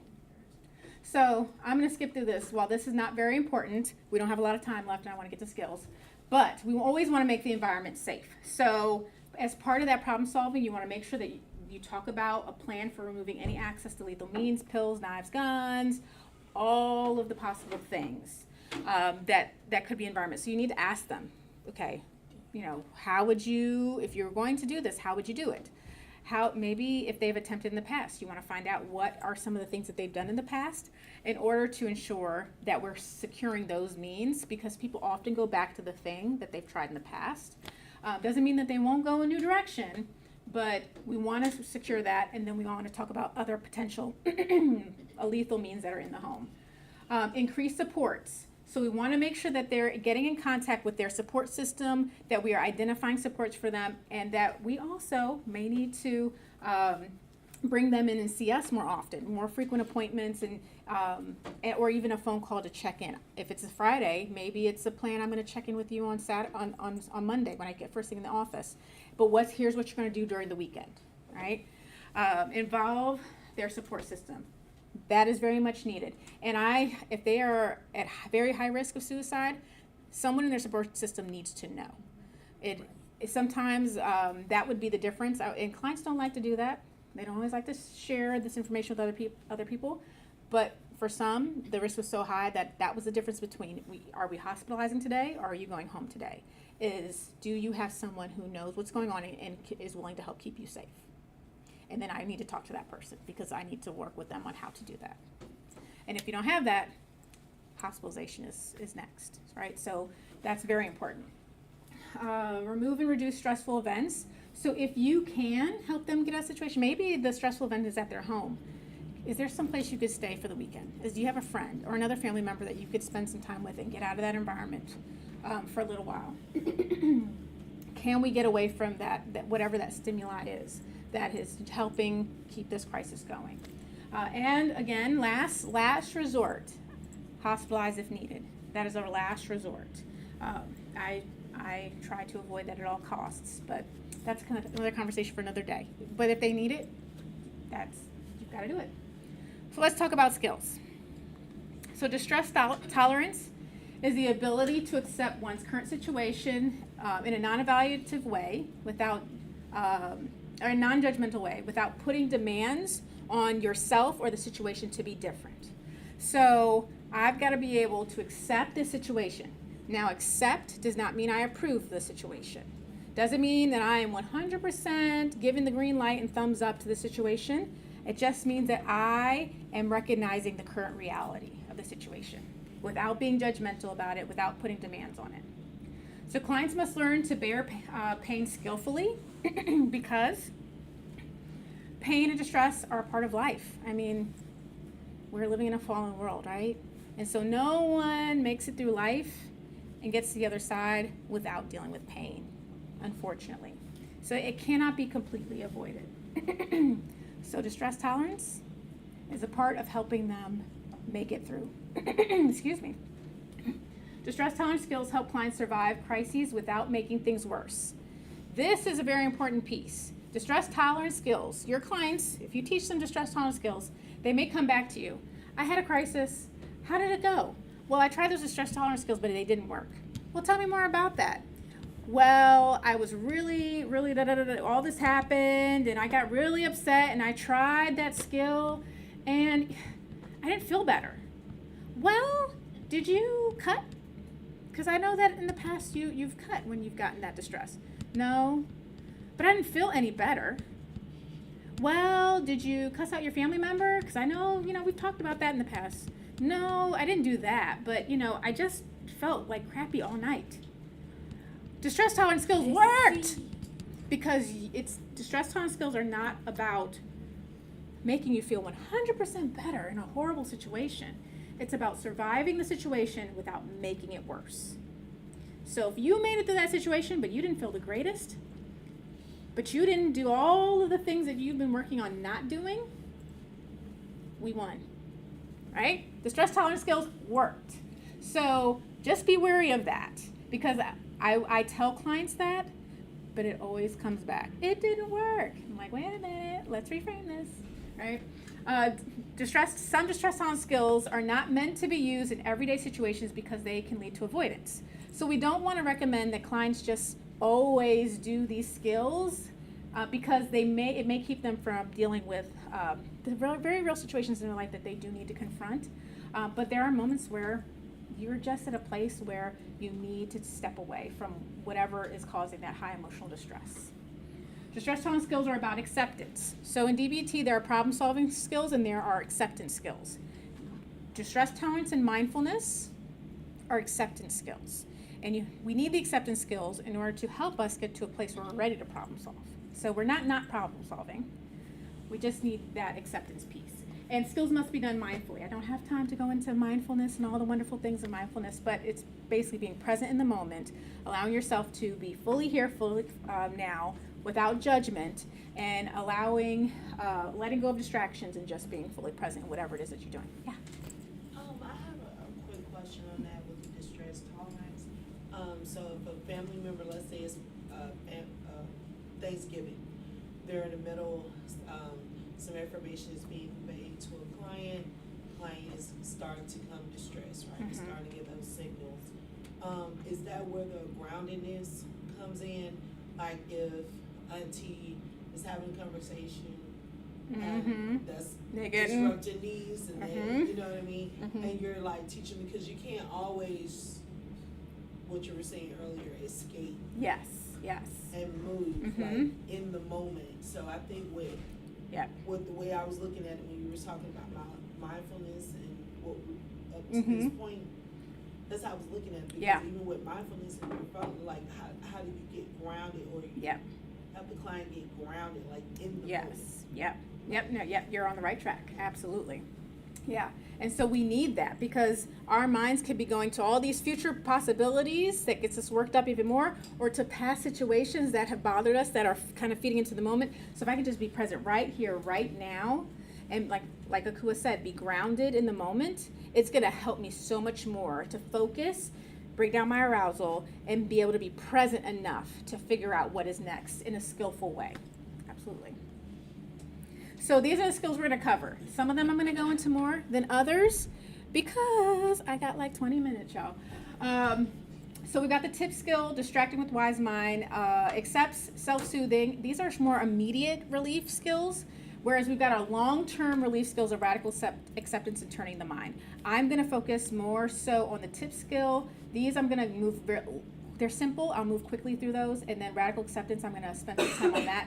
And then turning the mind, I'll spend a little bit of time on that. They're connected. So the tip skill. Tip skills are rapid ways of reducing emotional arousal. So it taps into our physiology in order to bring down emotional arousal. It activates the central nervous system. So the tip skill, so the T in tip, is tipping the body temperature. And so this is a skill that engages the dive reflex. So when a person dives into water, they're holding their breath and they have cold water streaming across their face. And this triggers, I don't know all the science behind it, so don't ask me all the science, but this triggers the heart rate to slow down, and the blood that is streaming and flowing to all of the extremities to kind of pull in a little bit and go straight to the heart and to the brain. And so it brings the body's arousal down kind of naturally, slows things down.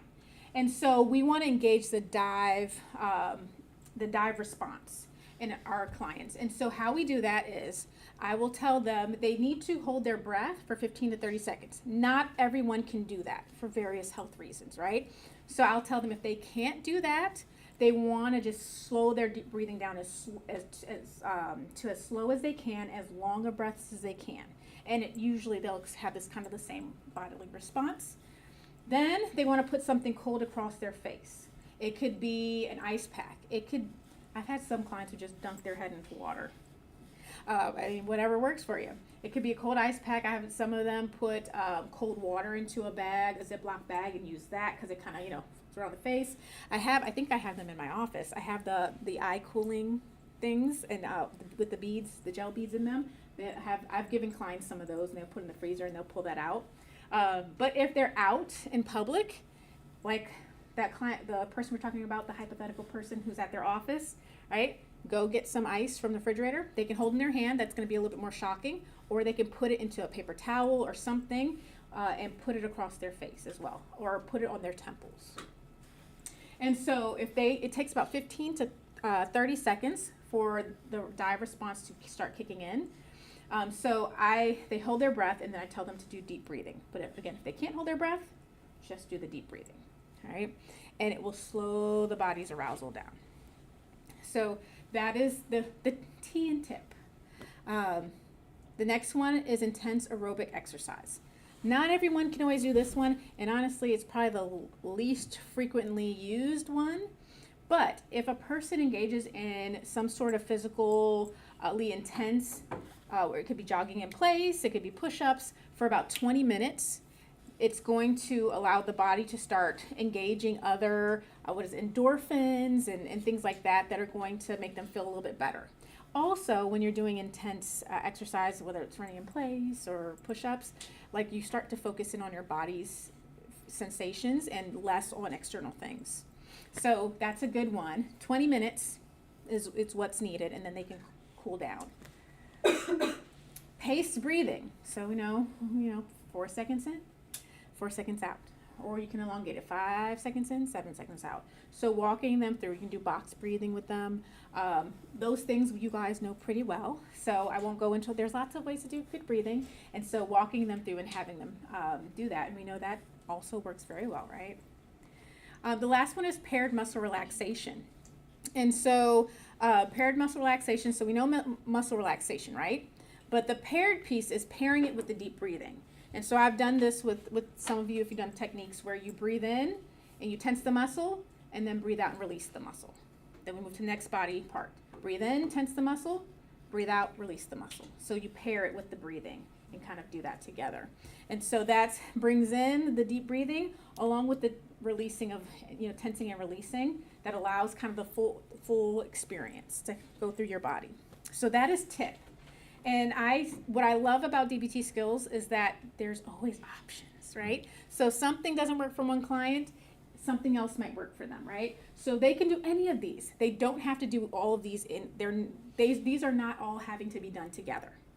It's all one skill because it all has the same kind of physiological change response, but you can just do tip, or you can just do paced breathing, or you can do the paired muscle relaxation, or you can do the intense aerobics. You don't have to do all of them, right? So that's tip. Then there is distracting with wise mind accepts. And this is about engaging different emotions and kind of distracting you, as it says, getting your mind off of whatever the thing is that is causing high emotional arousal. So this would be, let's say I want to distract and use an emotion. Maybe I'm going to listen to something that engages me in feeling differently. I could watch my favorite comedy show, right? I can pull up The Office, right? And watch that. I'm going to start feeling better, or at the very least, I'm not going to feel as bad. It's hard not to feel good when I watch The Office, and if I'm in a really bad place, it may not, kind of hit me as funny, but I'm engaging a different emotion, right? There are pushing away skills. You might leave the situation. You might do some avoidance in the moment till if you can't handle the situation, and then come back to it when you're regulated again. You might even do some visualization around that. Imagine you're putting the problem in the middle of the room and you're building a wall around the problem, right? Just for a little while so we can get a break from it. Counting, doing word puzzles, saying the alphabet backwards. It is really hard to stay mad when you are trying to be logical and you are forcing yourself into that space, right? I don't do well with saying the alphabet backwards. It would take a lot of concentration, and guess what? I'm now no longer thinking about whatever it is that thing is that's making me upset. So, some people say that, like, name all the presidents and things like that, like just any of those things that you can do to engage that, right? So that can be helpful.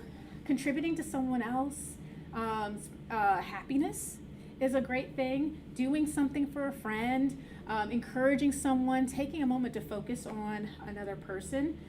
So these are just different ways of distracting yourself and engaging in behaviors that can kind of take you to a different place. And there's a sensation holding the ice. It's a good distraction, and it can be trying to take a cold or hot shower. One can be, yeah. For adolescents, they love this. Eating a warhead. Eating a warhead. The system with the sourness, and then yes. Something sweet later. Yes, things like that, where it's like you can't think about anything else. Now you're just thinking about the sensation, right? And that's where mindfulness comes in too. We have to do these things mindfully, because it's really hard not to do that mindfully, right? But if I'm trying to do one of these things, like, or what if I'm with a friend and I'm trying to encourage a friend, but I'm still thinking and all completely distracted by something else. I need to bring myself to the present moment and just be fully focused on this moment and that person, right? And that's what's going to be very, very helpful about these. So it's distraction. I'm going to skip that for now. Self-soothing. So I love self-soothing. I encourage all my clients to do self-soothing when they need it. And I will pair self-soothing with distraction. It's, again, really intense emotions. But we self-soothe using our 5 senses. and it's about being mindfully kind to yourself. So you want to engage the senses. It could be something that you see. You could look at the stars. You could look at something pleasant. I love looking at paintings, nature and landscapes, or something just really, really beautiful. Looking at something like that, right? Sitting outside in nature, going for a walk and observing the things around you, just engaging visually with something that is soothing. Something that you hear, nature, music, you know, things, if you like a particular sound that like, right, they have like the storm sounds and the different sound machines. If one of those particular sounds is comforting for you, I like, you know, the crackle of the fireplace and things like that. Using something like that is going to be helpful. Or smells. Now this is one of my favorites. A good candle will get you right. Especially one that's got like holiday and reminiscent smells, right? Because scent is one of the strongest senses that ties us to our memories, right? So if I get a good pumpkin spice or Christmas scent, it may be the middle of the summer, but I will put that on and it just sends me to a happy place, right? Or maybe there's a lotion scent or something like that. Like sometimes cologne, if it's a familiar, like my dad's cologne, is comforting, right? Because it represents my dad. So things like that can engage a level of comfort. Then there's tastes. What did I say I was going to do after I leave here, Dr. Scott? Take a nap and get some food. Yes. I'm going to go get me some food, my favorite food, because I'm like, this has been a long week. Some Chinese food. Yes, it's my favorite. I'm going to get me some Chinese food, and I'm going to go take a nap. It's just been a long week. And this is signifying the end of my week. So I'm going to self-soothe and take care of myself, right? This is something that we can do. Sometimes it's a little piece of candy. Now we have to be careful, right? Because we can move into emotional eating, right? So we want to be careful. But sometimes like a cup of tea is really comforting. Or a cup of coffee, right? Really comforting. So thinking about those types of things. And then there's touch. It could be wrapping up in a warm blanket. It could be taking a hot bath. Driving with the window down, right? But I will stack these, right? So I might, if I'm like, I really need to take care of myself emotionally and just have a break from life, I might put on my favorite TV show, distract me, or engage in something that makes me laugh, right? And then I'll put my candle on, and I'll get me some of my good Chinese food, and then I'll wrap up in a blanket on my couch, right? So I'm stacking these, and so I will tell clients, stack these. Because then you're not just having one thing that's comforting. You're engaging in a lot of different senses. All right, long term. So I have only about 5 minutes to explain a really complicated concept. And it always happens because radical acceptance goes after the other skills.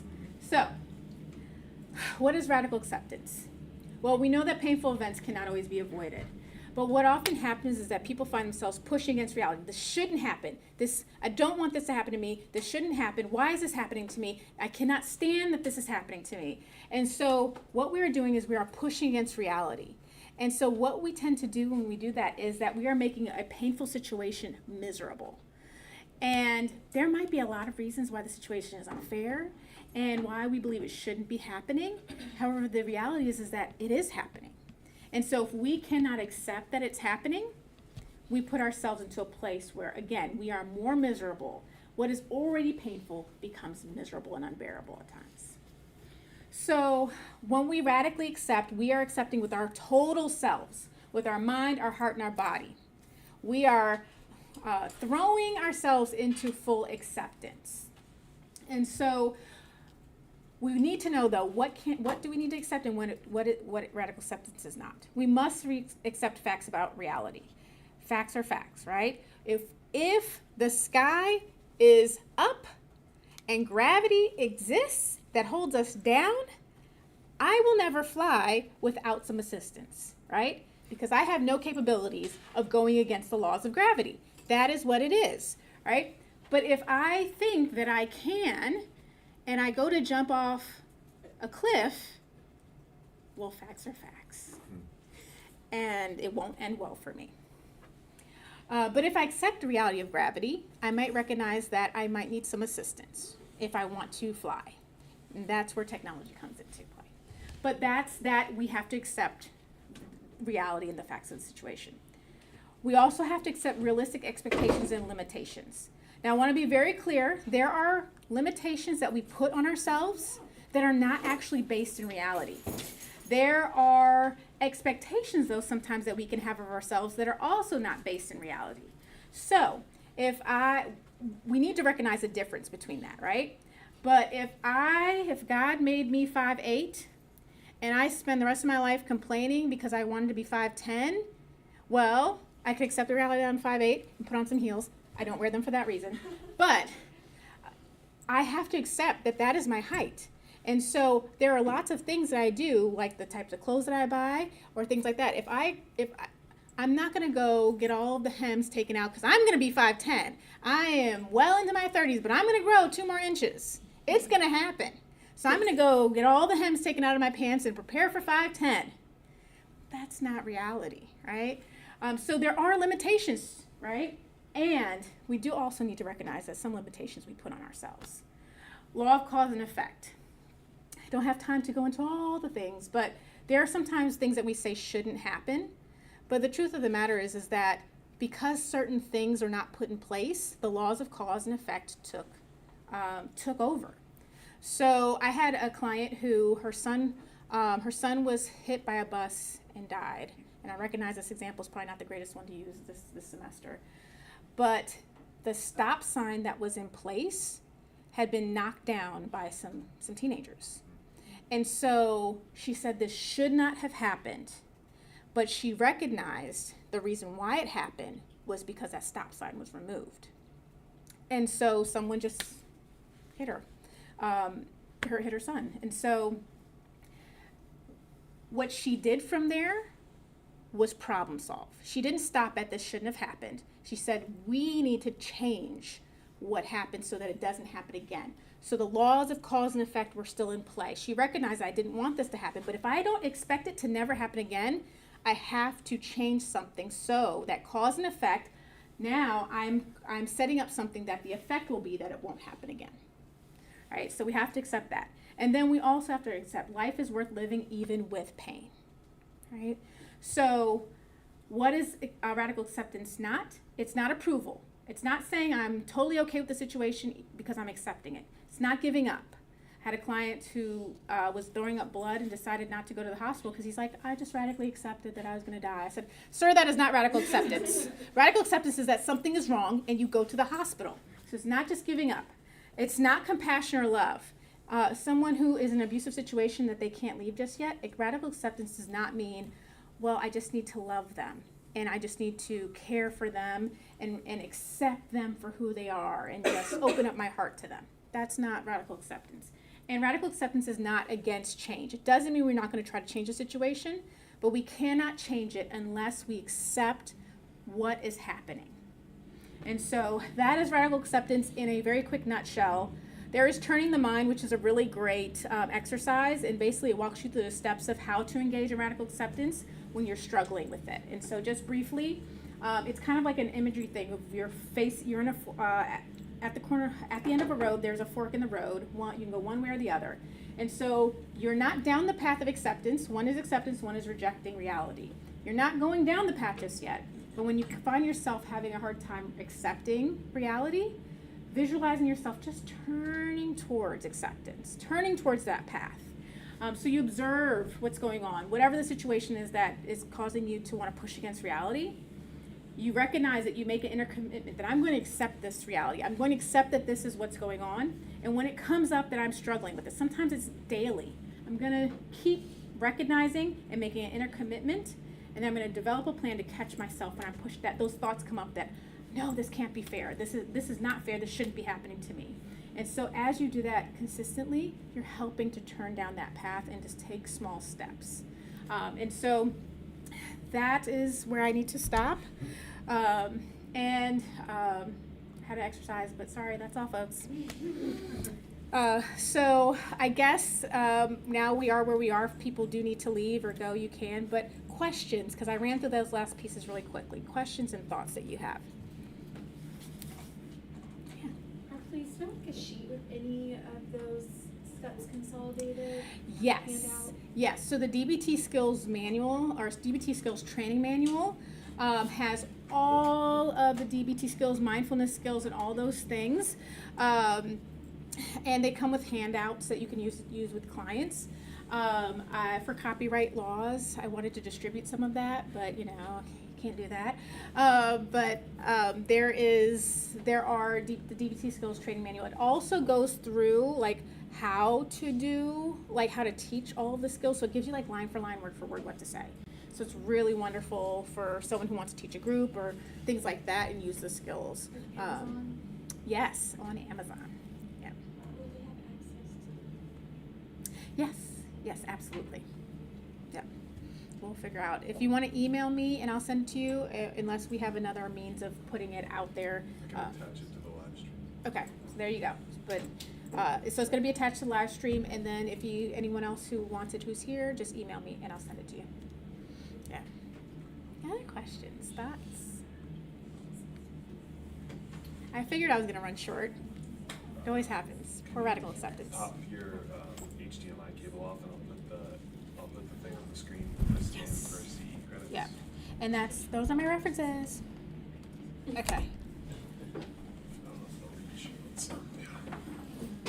Thank you guys. Sorry. I went through that really quickly. Okay, if you scan this little thing here, you'll be able to get CE credits. Just do it, you don't need the credit. Say that again? You don't have to do it if you don't need the credit, no. Do I need credit? No, students don't need it, just people that have licenses that need it. Yes. You're certified in this, correct? Yes. Certifiable. I'm certifiable. Yes. How do you go about doing that? Is that just, Yeah, so there are two routes for certification. One is, so I was trained through Marshall Linehan's B Tech company that does the training, and for that I could get certified through Marshall Linehan's certification company, but I chose not to because it is very expensive. Like the training is very expensive, and then the certification process is very expensive. It's like an extra $1,000 on top of, you have to like pay consultants to look at your videos. So I did that process through the DBT team.